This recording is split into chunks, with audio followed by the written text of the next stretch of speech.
Hi, I'm John Moscow. And I'm Amy Halpern-Laff. Welcome to Ethical Schools.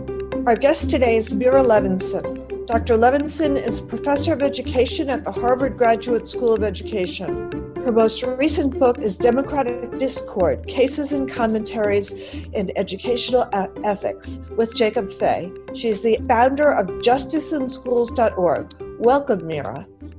Thank you very much for having me. What is Justice in Schools, and why did you start it? Justice in Schools is most concretely a website and most, abstractly, an effort actually to get educational ethics out there as a field. So to start with the concrete, the website, justiceinschools.org, where we try to give teachers, school administrators, school board members, superintendents, educational policymakers, as well as parents and students themselves, tools to discuss hard questions in educational ethics that they face in policy and practice. And the tool that we provide most on Justice in Schools is what we call a normative case study. They're short case studies. Usually they take about 10 minutes to read, and they frame a problem that is pretty standard in education. Everything from what you do with a kid who's acting out in your class and disrupting the learning both for himself and for others, to how should colleges think about admissions when students' social media posts are all over and there's a whole sort of extra set of information about students beyond their formal application, to questions, say, about how a teacher should potentially reach out to other social service agencies or to the juvenile justice system if she fears that there is some problem that a child is facing, but she also fears what the institution might do to that child if she doesn't trust, say, the justice system, or she doesn't trust, say, even Department of Children and Welfare Services.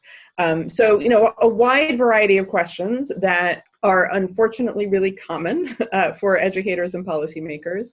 And we provide these case studies as a means for people to have deliberative conversation about them, to explore the nuances, to identify what principles and virtues they sort of see as at stake, and to get better at having conversations about the ethical dilemmas that we face in education policy and practice. And all of that is in service of trying to help get ethical conversations in education, bring them to the forefront, make them more prominent. We've become really good in recent decades about talking about issues, say, involving the instructional core or strategy or, the use of data in education or classroom management, but we are still pretty quiet about talking about the ethical dilemmas that we face and the ethical challenges that we face. And I think that's unfortunate, for the same reason that it's good when educators can talk about questions of instruction, or when principals can have open conversations with one another about questions of leadership. I think that we would all be better off when we had open conversations with one another about ethical questions that we face. You said that every case has to be truly hard. Why is that? I think because this is where we are lacking the most in education. We have a lot of resources to tell us what to do and what is ethical or unethical about our practices. There's a lot of grandstanding and, taking the high road and accusing others of being unethical or immoral, or being captured by teachers' unions, or captured by corporate interests, or, enthralled to neoliberalism, or whatever it is, right? And, I believe that zip code should not be destiny, and therefore, if you oppose me, you must clearly be, immoral or unethical, or hate kids, or be racist, or be anti-teacher, or whatever it is. And sometimes that's true. But oftentimes, this moral high ground taking, the sort of king of the moral hill, makes it much harder for us to have honest and constructive conversations about the really hard questions we face. when we are educating, when we are running schools, when we're developing education policy. And so in some ways, what I'm trying to do is fill what's unfortunately a very large niche. So I'm trying to help people have these open conversations about the hard choices that we face in education practice and policy. The fact that when we are trying to decide whether to keep a disruptive kid in the classroom, that we really are trading off at times a whole group of children's learning, some academics at that moment, in favor, say, of a policy of inclusion or care toward that one student. And that might be the right choice at a time, but it's a trade-off. And at other times when we say, you know what, I care about you, but I can't take what you are doing to other children right now, right? It's not okay with me that you're making other children feel scared, or it's not okay with me that you are making the classroom feel unsafe to others, and therefore I am going to send you to the principal's office or advocate that you be suspended.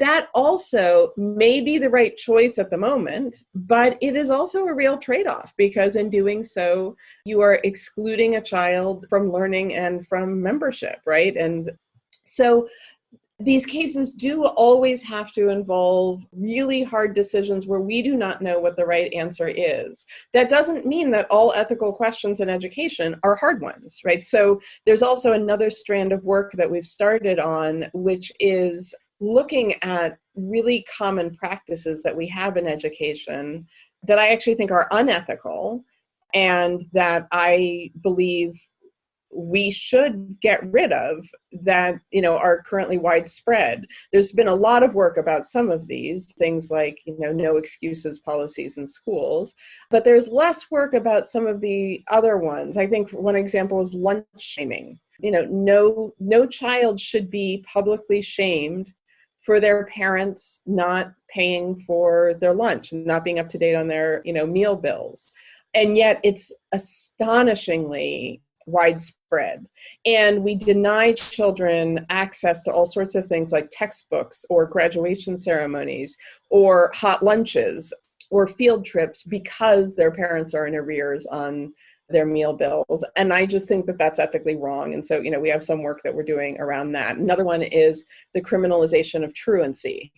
I understand why schools and districts and policymakers are quite concerned about children who are chronically absent from school. And it may be an indication of neglect or abuse on the part of parents. And it may be that parents need some encouragement to make sure their kids get to school, you know, more reliably than they do post-COVID, or even currently, because actually truancy is currently being criminalized even just online. But I think mostly what we see is that it's the criminalization of poverty. And I think that's unethical. So I'm not saying that all educational policy and practice questions are hard ethical ones, but there are a number that are, and those are the ones that through Justice in Schools and our books and so forth, we really try to focus in on. You've mentioned in passing some of the kinds of cases that come up, and you've also talked about that people may come into a situation sort of demonizing somebody with another position. Could you sort of give us in a little more depth an example of what might actually happen, sort of taking one of your case studies, and then what would happen if people come together with these very sharply different value systems? How would you like the scenario to play out? And how would you see Justice in Schools being able to help with that? Yeah. So why don't I take actually the very first case we ever wrote, which is up on the Justice in Schools website. I think it's called Promotion versus Retention there. I'd have to look. And it's also the first chapter in our book on Dilemmas of Educational Ethics, Cases and Commentaries. And in fact, we've now turned it into a multimedia case study that I'm hoping will be publicly available within the next month or so, sometime this fall, which goes into more depth. So this is a case about an 8th grader, Arawaris, who is overage and underprepared. So it's a teacher team in June at Innovation Academy School, where she goes, and they are supposed to get their graduation list into the principal in about 10 minutes time. And they are debating whether or not they should promote Adawadis to ninth grade or not. So the reasons against her are that she is failing social studies and science. She reads at a fifth grade level, and she's missed over 3 weeks of school just in the spring semester alone. And Innovation Academy is a school that itself underwent a restructuring and had made a commitment that every child who walked across the graduation stage would be prepared for the next year, that they were not going to pass kids on simply to get them out of their system. On the other hand, one of the reasons that Adawadis is failing science is because she was being bounced around foster homes in the spring. That's also why she missed a bunch of school. And in her time when she was out of school, her science teacher went out on maternity leave, and the long-term sub has taken over, who was a French and theater studies major, who's basically doing this job as a long-term sub, sort of to get his foot in the door of teaching, but he's really interested in being a humanities teacher. And as Adawadi says to him, "You're not named Mr. Science," right? And he's offered to try to help her, and she doesn't really buy that he's going to be able to do very much. She's at the edge in social studies, so she's failing, but she's within a few points of passing. And although she's reading at a fifth grade level, she actually started the year reading at a third grade level. And she came after school every single day she was in school to work with her English teacher. And so she grew 2 years of reading skill in that 1 year, working really, really hard.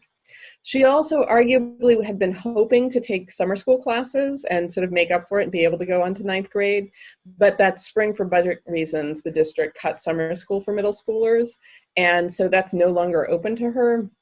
On the other hand, some of her classmates had kind of the same plan. And when the summer school closures were announced, they basically got their butts in gear and they did what it took to pass. So this teaching team is really torn about what to do about her. They really like her. They recognize that she's been working hard. They also recognize that she's really unprepared for ninth grade.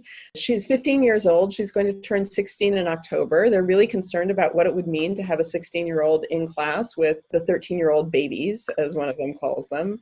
And it's just really, really hard. There's an alternative school that they could send her to, but the experienced teachers view the school as being basically the express bus on the school to prison pipeline, and they worry actually about her getting injured there. So that's the case. And we have people who come in really committed to the idea that you should stick to the standards, that it's unfair to the high school and unfair to Adawadis to pass her along, that it's a form of, lying on her transcript. There are others who come in at sort of advocating an ethic of care and of recognizing Adawadis for the kid she is and for the challenge that she's overcome. I should note that she had watched her brother get killed on the porch next to her on Halloween. I mean, she's gone through a lot, and they say, let's look at what she's done. We know that retention is more likely to lead to her dropping out. Let's show her some faith. A lot of people are like, why isn't Adawadis' voice in the conversation? And others are like, yes, we'd like it here, but we have to make a decision now anyway. Many others want to overthrow the system entirely, and they're like, why do we have this system? We have one commentary in the book by Melissa Aguirre who says this is the reason that we need a mastery-based or competency-based system rather than something that's all about, sort of all or nothing, right? There are those who say, why is this about, external standards and sort of this, again, this sort of hierarchical state? And what are they doing talking about this in June, right? Where were they in October, in November, in December, in January? And so then that permits a conversation about trauma-informed education and about, who's in the building, who's in these meetings, et cetera. So what this can do, what we've seen us do with all sorts of people, with those who have no experience in schools, it actually helps them become attuned to the complexities that you face in schools and school systems. Unfortunately, sometimes they get more focused on Adawadis herself, and they think, well, let's just donate money and get her some summer tutoring and then move her on. And it's like, no, actually Adewale's, yes, she is a real, she's a fully realized individual, but she's also actually, she's representative of a much larger group, right? And so part of it is to try to help people think systemically and not just individually. But then also it enables people to have, again, complex conversations about why standards matter, why academic achievement matters, why care matters, how you look at generic data, such as data around the effects of promoting kids versus retaining them in the context of a really specific case, right? So we can know statistics, but statistics don't necessarily tell us what will happen with any one individual, right? Conversations about how much discretion teachers should have, and then conversation about how would one reform systems so that teachers don't face this hard question in the first place. Because that's one of the things, is that although the cases that we formulate focus on a particular decision moment in time, they are also designed to help people kind of step back from that one decision and ask, well, how did we get here? And how might we reform our practices or our policies so that we don't face these kind of wicked decisions in the first place? Who are writing and researching the cases? Mostly thus far, it's been my doctoral students and me, and then sometimes master's students and undergraduates who take a course that I have taught or my colleague Jacob Fay has taught, depending on the year, or we've co-taught on educational justice or educational ethics. The title is dependent on the year. But we've also started fielding cases from elsewhere. We have a great case from Australia, from a professor there. We have a case about parents opting out of standardized testing and what role a principal should play in addressing standardized testing opt-outs in her school. That was written by some colleagues at University of Colorado Boulder. We have actually a great case, kind of reader's theater, about school walkouts that was written by some high schoolers at the Met School in Providence, Rhode Island. We worked with them on that. And we are working also to try to field more international cases, as well as cases from around the country here. So we're trying to broaden our array of case writers and researchers, but for the most part, thus far, it's been my students and me. Do you find great variation in the cases that you get from different regions in the country and from different countries? That's a good question. So we don't yet have a good enough solicitation mechanism for me to be able to tell you. There is great variation. It's really wonderful. Say, thinking about my undergraduate and master's and doctoral students who initiate cases and to write, there oftentimes region really matters. So for example, one of my undergraduate students who came from a rural town in the South up to Harvard, and she was, one of the very few kids, I think, from her region to make that journey. She wrote a really beautiful case that we're currently editing, I think, and are hoping to bring out soon, about the tension actually felt by the student and by educators in the school around encouraging her to go to an elite university far away that was likely to lead her further away, that she was less likely to return home, and versus going to a high quality program in the local state university and remaining much more part of the community. That was a very regionally specific case, but also it's quite general, right? Like, it's something that we could all recognize. There's also a case that actually one of my doctoral students from China wrote that we're also editing and about to post, where it's a nonprofit that serves migrant children within China whose families have migrated from rural to urban areas, but without getting the permission of the Chinese government. So they don't have the all important residency permit that would give them full rights to live in the urban area they've moved to. And so one of the problems for kids under that situation is that their access to high quality high schools is really limited. And this program is designed to actually promote students' sort of civic engagement and capacity and organizing, but the kids and their parents are really pushing for test prep because that is the way that they see themselves being able to access some of those very few places in the high quality high schools. And so the board of this nonprofit is really wrestling with the question of whether they should sort of abandon their vision of what a good education is, which is not test prep, and about civic empowerment, which they see as more broadly important than test prep, in the face of their own students' advocacy for test prep. And although that, again, is rooted in really specific features of the Chinese political and educational context, I think it's also very, very recognizable to those of us, here in the United States, right, about the trade-off between short-term and long-term learning goals, about the extent to which helping our students succeed on high-stakes exams should be a priority as opposed to gaining some lifelong learning. Beyond the cases that you know about because people are sending them in, do you have a sense overall of who is using the program and how they're using it?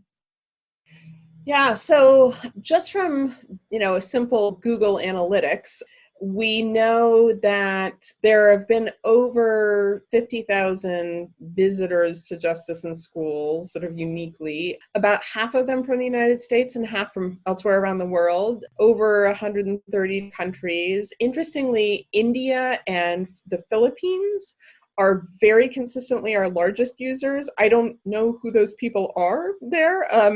But I have been contacted, I am in touch with people who use our cases in Germany, France, the UK, Japan, Singapore, Hong Kong, Lebanon, New Zealand, Australia, Israel, Jordan, Greece, Estonia, sort of Mexico, like a wide variety of places. And I think probably they are being used the most in university settings that are doing teacher training, administrator training, leadership programs, and philosophy of education, and some education policy and sociology of education. But I know that they also are getting used by schools and districts and ministries of education, and also by nonprofits to have conversations. So yeah, it's a wide variety of sort of use cases. Are there any costs associated with using it? Thus far, no. So justiceinschools.org is freely available and you can download. We have about 24 cases on there. We're starting to create some videos to put on there, and we have some teacher resources and, say, facilitation guides, etc. All of those are freely available.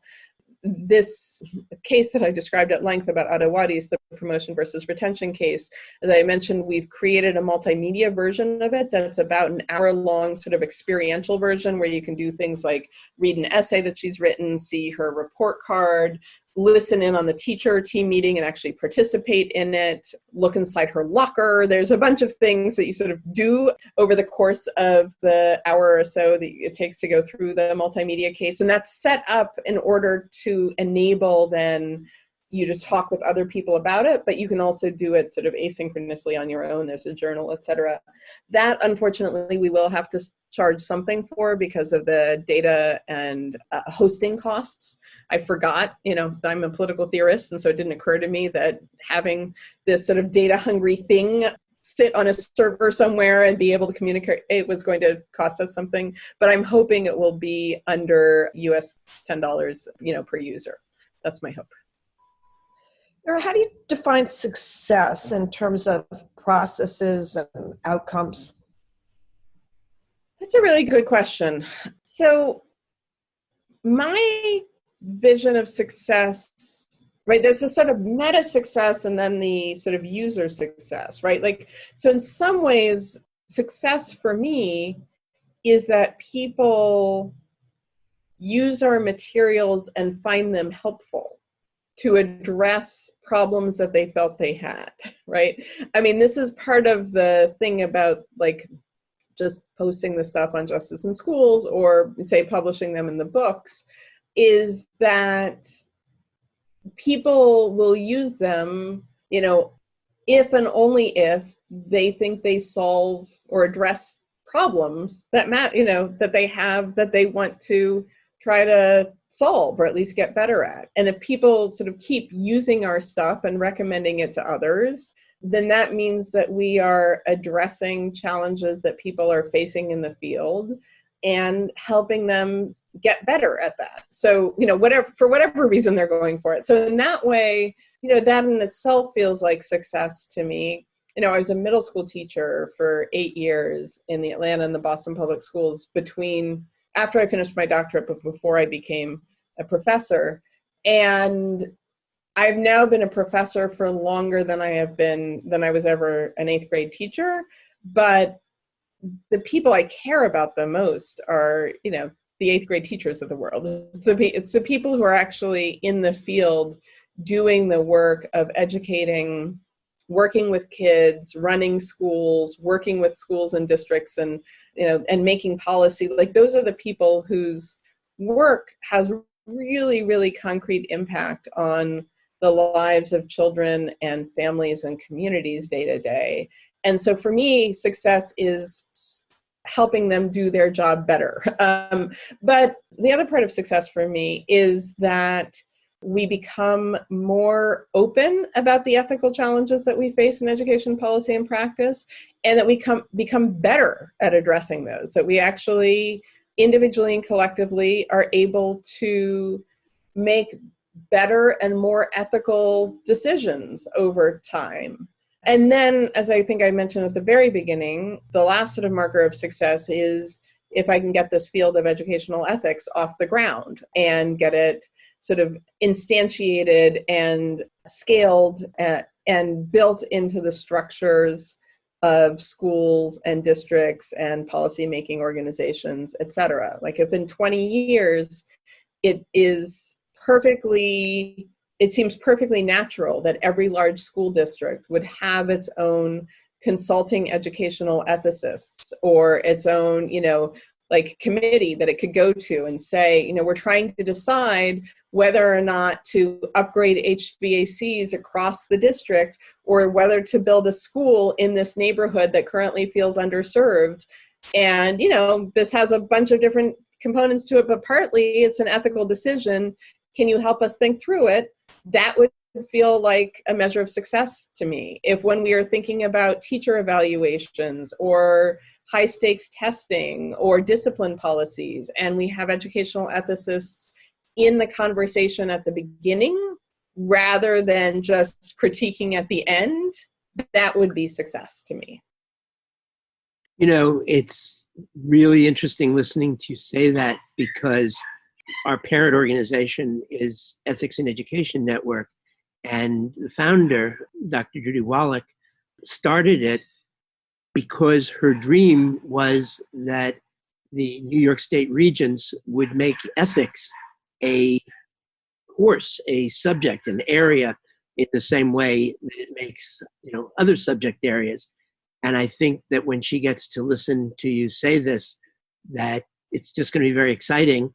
And it's also going to give, something very concrete for us and for other people, around the country to be able to say, yeah, do this, that this is something that state departments of education, could implement.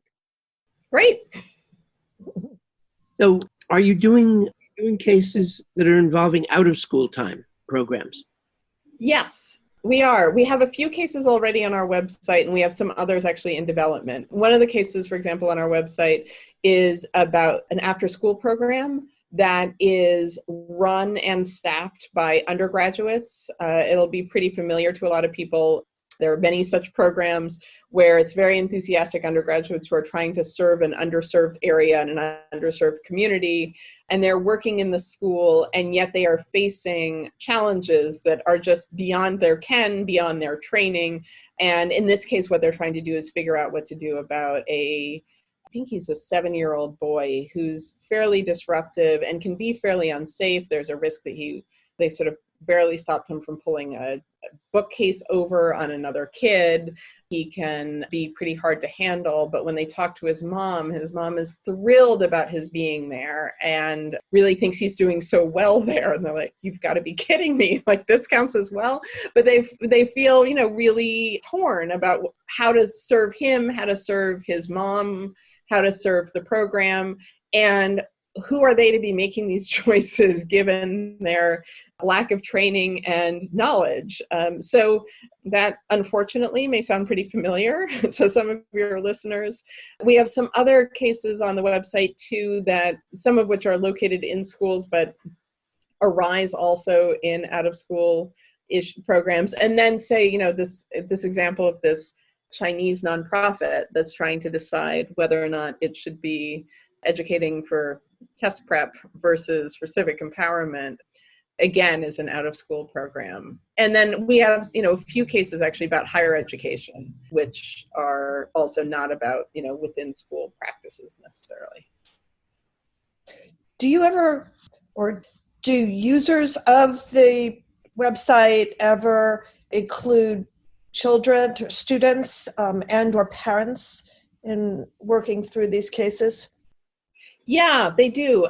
So I mentioned that we have a Reader's Theater case about student walkouts that was written by some high schoolers from the Matt School in Providence.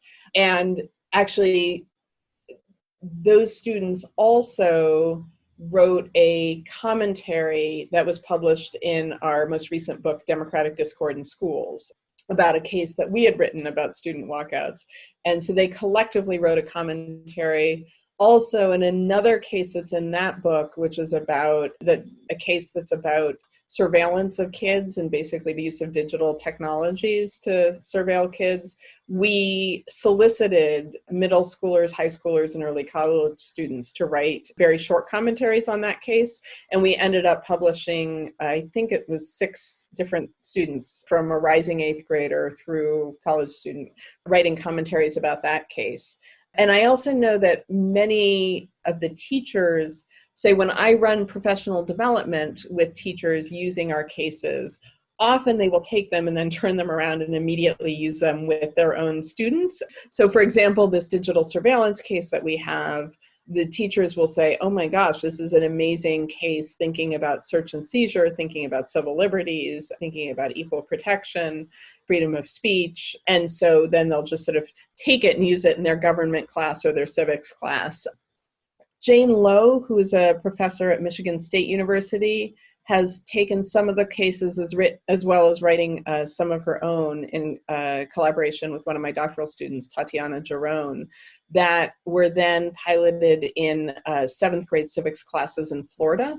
And they apparently were fairly successful there. And we've talked about trying to do a more comprehensive and sort of an intentional work, creating some normative case studies specifically for students in middle school civics classes.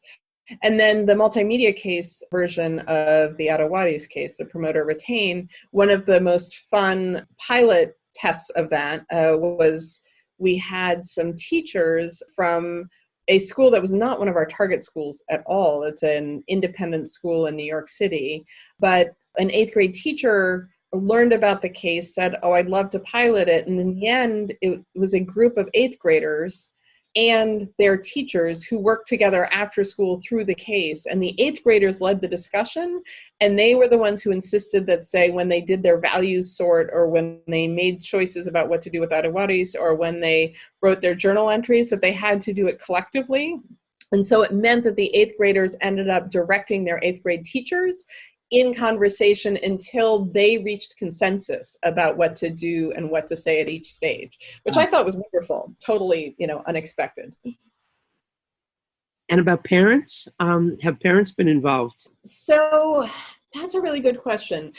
Yes, although I don't think as systematically as elsewhere. So one of the cases that is, so we've actually two cases in our first book, Dilemmas of Educational Ethics, that are about school policy questions. And they both happen to be rooted in Massachusetts, where I live. So one of them looks at school choice and how the Boston Public Schools redesigned their school choice system in ways that arguably, they reinforce what I call the ethics of pandering.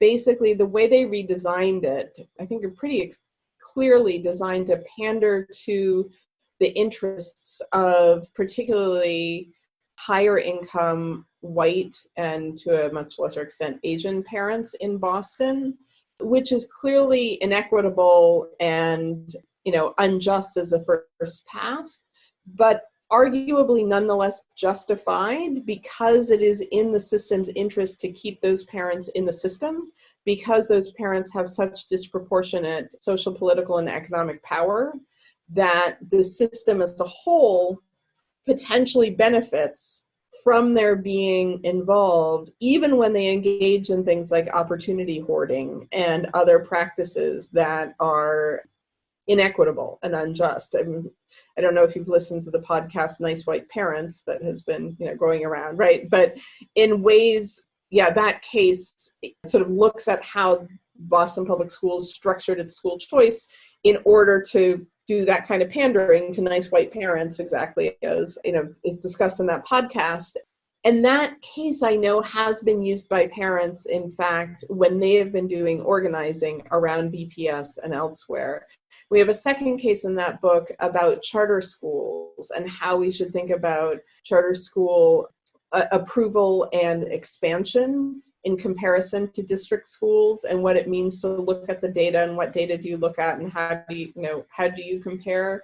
And interestingly, that I know was used by members of the Massachusetts State House, elected state representatives and state senators, in order to communicate actually with constituents and with journalists about the challenge, in part because it was one of the few things that was quite sort of clear-eyed about how different ways of slicing the data made charters look, much better or no better than, the local district schools, without taking, the moral high ground and then casting stones on whatever, about a particular policy.